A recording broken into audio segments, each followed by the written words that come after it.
Hi everyone, অনেকদিন পরে আবার একটা ব্লগ নিয়ে চলে আসলাম। তো আজকে হলো জন্মাষ্টমী আজকে আমাদের গোপু সোনার জন্মদিন। তো আজকে সকাল থেকেই আমাদের বাড়িতে অনেক কিছুই হচ্ছে, অনেক কাজও হচ্ছে। আর আমি সকাল থেকে কিছুই সেরকম একটা করতে পারছি না, কারণ আমার সেন্টার ছিল। তো সেন্টারে গিয়েছিলাম, সেন্টার থেকে আসলাম, এসে স্নান টান করলাম, করে আমি সুন্দর করে তিলক টিলক করে আমি টুকটাক ছোটো মোটো পূজার কাজ করছি। তো আজকে সম্পূর্ণ ব্লগটি তোমরা সম্পূর্ণ দেখো। আর আজকে কি কি হচ্ছে, আমরা গোপালকে কি কি সেবা দিব, সবকিছু তোমাদের সঙ্গে শেয়ার করব। তো সম্পূর্ণ ব্লগটি তোমরা অবশ্যই দেখো, আর ব্লগটি জানিও কেমন হয়েছে। তো এখানে সেখানে আমাদের এখন ঘর টরগুলা সুন্দর করে বেলুন দিয়ে সাজিয়ে নিচ্ছে। তো এখানে কয়েকটা বেলুন ফোলানো হয়ে গেছে, আর এখানে কয়েকটা বেলুন আরও ফোলানো বাকি আছে। তো গোপু সোনার যেহেতু বার্থডে, তো একটু বেলুন না সাজালে ভালো লাগে না। তার জন্য আমরা অনেক বেলুনই নিয়ে এসেছি, কিন্তু আমার ভাই তো ছোটো, সেভাবে তো একটা বেলুন ফোলাতে পারে না। আর আমারও যেহেতু সময় নেই, তার জন্য আমিও সেরকম ফোলাতে পারিনি। তো এখানে ওরা তো ফোলাতে ফোলাতে অস্থির হয়ে গেছে। এখানে সবাই এখন ওরা বসে বসে একটু গেম খেলছে। আর এই যে পায়েল পায়েল আর বুনু এখানে ঠাকুরের ভোগের প্রিপারেশন করছে। আর এখানে আমার মা আমাদের গোপু সোনা আমাদের রাধাকৃষ্ণ ঠাকুরকে সবাইকে স্নান করিয়ে দিচ্ছে। সুন্দর দেখো না স্নান। আমি তো প্রত্যেকবার যখন স্নান করানো হয় ওদের জন্য আমি অনেক মালা গাঁথি। মালা বলতে গেলে আমি আঙ্গুর, চেরি এইসব দিয়ে আমি মালা গাঁথার চেষ্টা করি। তো এইবার যেহেতু আমার সময় নেই, আর আমার সেন্টারে ছুটিও ছিল না, প্লাস আমি আসতেও যেহেতু পারিনি, দেরি হয়ে গেছে আমার, তার জন্য আমি মালাটা গাঁথতে পারি। নাহলে আমি ওদের জন্য স্নান করার সময় অনেক সুন্দর সুন্দর মালা গেঁথে দিই। আর এই যে স্নান করানো কমপ্লিট হয়ে গেছে, এখানে এখন সবার সুন্দর করে সাজানো হচ্ছে। আর সবার জন্য দেখো নতুন ড্রেস পরেছে আজকে। আগের দিনই মা সব কিছু জামা কাপড় সব ঠাকুরের ড্রেস টেস নিয়ে এসেছে। তো নতুন বার্থডে বলে কথা, নতুন না ড্রেস পরলে তো ভালো লাগে না না। তো এখানে সুন্দর করে আমার বোন সবাইকে সাজিয়ে দিচ্ছে। আর এখানে আমরা তিলক পরে নিচ্ছিলাম। তিলকটা আমরা ভালো করে পরতে পারিনি, সবাই যদি কোনো ভুল হয় পড়াতে আমাদের ক্ষমা করো। আর এখানে যেহেতু ভালো লাগে তার জন্য আমরা চেষ্টা করছি তিলকটা পরার। ওখানে আমরা পিন দিয়ে তিলক পরছিলাম। আর এই যে আমি ফুলের মালা গাঁথছিলাম। তো এখানে আমার মালা গাঁথতে খুবই ভালো লাগে। অনেক মানে মালা গাঁথতে না অনেকটাই ফুল লাগে। তো আমার যখনই অনেক ফুল থাকে তখনই আমি মালা গাঁথার চেষ্টা করি। আর এই যে এখন পায়েল আর বুনু এখনও ওদের ভোগের রান্নাটা কমপ্লিট হয়নি। তো এখানে ওরা করছিল হলো ঠাকুরের জন্য ভোগ। আর ভোগে ছিল অনেক কিছু। এখানে ওরা প্রথমেও তো করছিল, এখানে ও হচ্ছিল তরকারিটা করছিল, আর আমার বোন করছিল হলো তালের বড়া। তো আমাদের গোপাল ঠাকুরের মানে তালের বড়া খুব একটা প্রিয় খাবার। তো তালের বড়া না ঠাকুরকে আমরা সবাই যে কোনো আমরা যার বাড়িতে পুজো হয় তালের বড়াটা আমরা করি। তো এখানে আরও কিছু ভোগ ছিল, খিচুড়িটা বাকি ছিল। তো খিচুড়িটার জন্য প্রিপারেশন করছিল। আর ওই সাইডে দেখো, ওই সাইডে মোটামুটি রেডি হয়ে গেছে, যেমন লুচি, আরও 5টা ভাজা, কেকটাও আনা হয়েছিল, কেকটা দিয়েছিল পায়েল। আর এই যে আমার মালা গাঁথা কমপ্লিট, আমি পায়েলকে দিয়েছি। পায়েল হলো আমাদের ঠাকুরের মালাটা পরিয়ে দিল। আমি একটাই মালা গাঁথতে পেরেছি, কারণ যেহেতু আমার কাছে সময় ছিল না, তার জন্য আমি মালা গাঁথতে পারিনি। একটাই মালা আমি করেছি। আমার ইচ্ছে ছিল আর একটা মালা গাঁথবো, কিন্তু আমার সময়ের জন্য আমি করতে পারিনি। আর এই যে দেখো সব ভোগ টোগ রেডি হয়ে গেছে।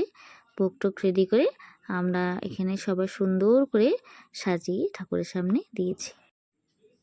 তারপরে সুন্দর করে সাজানোর পরে আমার মাও এখানে পূজা করতে বসে পড়েছে। আর এই যে দেখো কত চকলেট।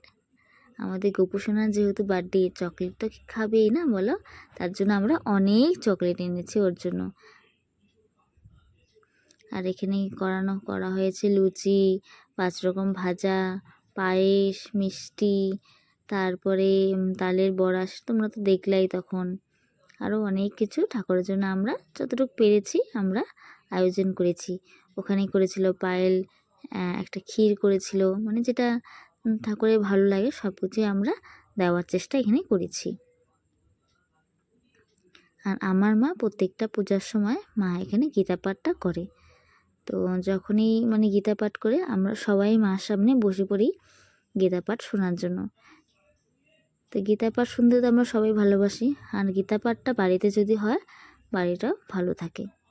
তো এখানে আমরা সবাই মিলে আমরা বসে পড়েছি। পায়েল যেহেতু অনেকক্ষণ থেকেই আমাদের বাড়িতে সব কিছু আয়োজন করছিল, তো এখন যখন হয়ে গেছে তা আমরা সবাই এখানে এখন বসে আছি। তো এখন এখানে আমরা আরতিও নিয়ে নিলাম, আরতি হয়ে গেছে আমাদের ঠাকুরের। তো এখানে আমরা সেই আশীর্বাদটুকুটা আমরা সবাই নিয়ে নিচ্ছিলাম। তো পুজো এখানে বসে আমরা সবাই এখানে বসে আছি, আরতি তো কমপ্লিট। আর এখানে মা যেটা কর্পূর দেখানো, কর্পূরটাও মা এখানে দেখিয়ে দিল। তো আমাদের ঠাকুর ঘরটা বেশি একটা ছোট, তার জন্য একটু আয়োজন করতে একটু কষ্টই হয়, আর আমরা সবাই মানে সেভাবে সামনে বসতে পারি না, আমরা একটু ঘরে বাইরে এভাবে করেই বসেছি। তো এখন আমার মার মোটামুটি পুজো কমপ্লিটের দিকে, তো এখন আমাদের মার পুজো হয়ে যাবে। তো আমরা আরতিও নিয়ে নিলাম, কর্পূরের যে আরতিটা সেটাও আমরা নিয়ে নিয়েছি। Happy birthday, Gopu. Happy birthday, Gopu. Happy birthday, dear Gopu. Happy birthday to you. শুভ জন্মদিন। রাধে রাধে রাধে। ঠাকুরকে খাওয়াই দাও, একটু একটু কাইটে খাওয়াই দাও। অল্প অল্প মুখে দিয়ে দাও ঠাকুরকে। হাতে নাও, একটু একটু করে নাও, তুমিও নাও একটু, তারপরে এখান থেকে নাও। আসো খাওয়াই দাও। কিচ্ছু না, ও তো যাইতে পারবে না, একটু মুখের সামনে ছোঁয়া। হ্যাপি বার্থডে গোপু সোনা। ছোট গোপুকে খাওয়া। হ্যাঁ খাই দে খাই দে খাই দে, খাই দাও। টান আসো, তুমিও খাওয়াই দাও। গোপু সোনাকে বলো হ্যাপি বার্থডে গোপু সোনা। জোরে বলো হ্যাপি বার্থডে গোপু সোনা।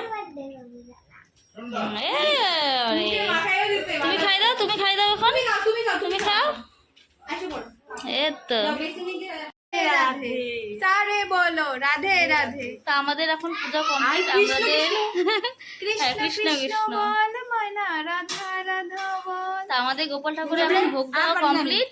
তো আমরা এখন পূজা কমপ্লিট হয়ে গেছে, এখন আমরা বসে থাকবো। তো তোমরা তো শুনলাই আমাদের পুজো কমপ্লিট, আমরা এখন খাবো প্রসাদ। আর এই যে দেখো আমাদের গোপু সোনাকে আমাদের দুই ভাই মিলে কেক খাইয়ে একদম মুখে চোখে লাগিয়ে দিয়েছে। আর এখানে সব কিছু প্রসাদ বেড়ে আমরা বসে পড়েছি খাওয়া দাওয়া করতে। যেহেতু সবাই আমরা উপাস ছিলাম, মানে আমি সেভাবে একটা উপাস ছিলাম না, সকালে খেয়েছি, দুপুরে আর খাইনি, কিন্তু ওরা সবাই উপাস ছিল। পুজো টুজো করেই আমরা এখানে বসেছি ভোগ খেতে। আর ভোগের একটা আলাদাই টেস্ট বলো। আর সারাদিন পরে যেহেতু খাচ্ছি, মানে মানে আমি না, মানে ওরা যেহেতু সারাদিন পরে খাচ্ছে, তার জন্য ওদেরও একদম মুখ চোখের অবস্থা দেখো একদম শুকিয়ে গেছে, যেহেতু সারাদিন খাটাখাটনিটা হয়েছে ওদের। তো এখানে ওরা সবাই ভোগ খেতে বসেছে। আর এখানে এই যে আমার বোনও খাচ্ছে। তো অনেক কিছু ছিল প্রসাদের মধ্যে। আর প্রসাদ খাওয়া দাওয়া কমপ্লিট করার পরে আমাদের বাড়িতে সবাই এসে পড়েছে প্রসাদ খেতে। এখানে একটা আমাদের পাড়ারই একটা আন্টি চলে এসেছে, আর আমরা এখানে চলে এসেছি হলো কৃষ্ণ মন্দিরে। কৃষ্ণ মন্দির আমাদের বাড়ির সামনেই আছে। সেখানে আমাদের কৃষ্ণ মন্দিরে সেদিন বড় করে একটা উৎসব পালন করা হয়। আর এখানে আমাদের হ্যামিল্টনের অনেক লোক আসে, অনেক হ্যামিল্টনের বা অনেক বাইরের থেকেও লোক আসে। তো আমরা সন্ধ্যাবেলায় আমরা সবাই সে বাড়িতে সব শেষ করে আমরা চলে এসেছি কৃষ্ণ মন্দিরে। আর এখানে দেখো কত লোক, এখানে সবাই সুন্দর সুন্দর করে সেজেছে, কেউ রাধা সেজেছে, কেউ কৃষ্ণ সেজেছে, দেখতে খুবই ভালো লাগে।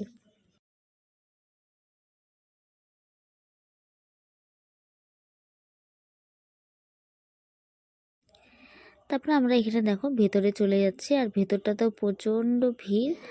আর এখানে দেখো খুব সুন্দর করে ফুল দিয়ে বেলুন দিয়ে সাজিয়েছে। তা আমরা ভিতরে চলে আসলাম। আর ভিতরে ওই যে দেখো সবাই বসে আছে এখানে। কিছুক্ষণ পরে এখানে প্রোগ্রামও হবে, তার জন্য সবাই এখানে সেজেগুজে বসে আছে। আর আমাদের এখানে রাধাকৃষ্ণ, এখানে তোমরা যদি দেখতে পারো দূর থেকে দেখতে পারবা যে আমাদের কৃষ্ণ ঠাকুরের যে মুকুটটা থাকে, সেই মুকুটকেই এখানে আরাধনা করা হয়। তো এখানে প্রচণ্ড গরম ছিল ভিতরে, আমরা বসে আছি।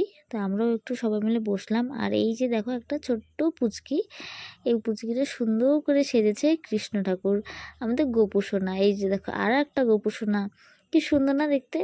তো ওদেরকে আমরা একটু ফটো তুলে নিলাম। আর এখানে অনেক বাচ্চারা আছে, ওই বাচ্চাগুলোকেও সুন্দর সুন্দর সবাই সাজিয়ে নিয়ে চলে এসেছে। তারপরে আমরা এখানে ভোগ খাওয়ার জন্য ঠাকুরের এখানে আমরা লাইন দিয়ে দাঁড়িয়ে পড়েছি। আর এখানে দেখো কত লোক, এখানে সবাই এখানে ঠাকুরের খিচুড়িটা খাচ্ছিল। তো তারপরে আমরা একটা জায়গা নিয়ে এখানে বসে পড়লাম।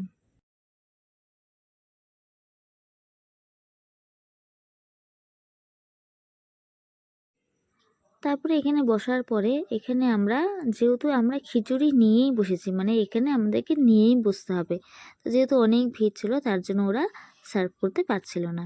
তো আমরা সেখানে সবাই মিলে খিচুড়ি, তরকারি, আরও চাটনি সব কিছু নিয়ে বসেছি। এই যে খিচুড়িটা, এই খিচুড়িটাও খুবই টেস্ট হয়েছিল। আর এরকম খিচুড়ি নিয়ে মানে বসে খাওয়ার একটা মজাই আলাদা। তা আমরা এখানে, আমি, ভাই, তারপরে তান, পায়েল, আমরা সবাই চলে এসেছিলাম। আর আমার বোনরা এসেছিলো পরে। তো আমরা এখানে গরম গরম খিচুড়িও খেয়ে নিচ্ছিলাম। আর জল তো মানে ওখানে পাওয়া যাচ্ছিল না, তার জন্য বাবান চলে গিয়েছিল হলো গ্লাস আনতে। গ্লাস নিয়ে আসার পরে আমরা জল পেয়েছি। তা খাওয়া দাওয়া কমপ্লিট করে আমরা একটু বাইরে দাঁড়িয়েছিলাম। আর বাইরেরটা দেখো কি সুন্দর। আর এখানে প্রোগ্রাম হবে রাতের দিকে, মানে 9টা 8টার দিকে এখানে প্রোগ্রাম হবে। তো আমরা এখানে সবাই দাঁড়িয়ে আছি। আর ওই যে আমার বোনরাও চলে এসেছিলো তখন। তো এখানে সবাই সুন্দর দাঁড়িয়েছে, আর আমরাও কিছুটা ফটো ভিডিও করে নিচ্ছিলাম। আর সেদিন পড়েছিল অনেকটাই গরম। তারপরে এই দিকটাও আমরা একটু দাঁড়িয়ে আছি। আর অনেক চেনা সবার সাথে আমাদের দেখা হয়ে গিয়েছিল। তারপরে এখন আমরা চলে যাব বাড়ির দিকে, কারণ অনেকটা রাত হয়েছিল আর সারাদিন খাটাখাটনির পরে আর মানে দাঁড়াতে ইচ্ছা করছিল না। তারপরে আমরা চলে যাচ্ছিলাম বাড়ির দিকে। তো আজকের ব্লগটি এতটুকুই। তোমাদের যদি আমার ব্লগটি ভালো লাগে তাহলে লাইক, কমেন্ট, সাবস্ক্রাইব করে দিও। তো আজকের জন্য টাটা। নতুন একটা ব্লগ নিয়ে তোমাদের সঙ্গে আবারও দেখা হচ্ছে।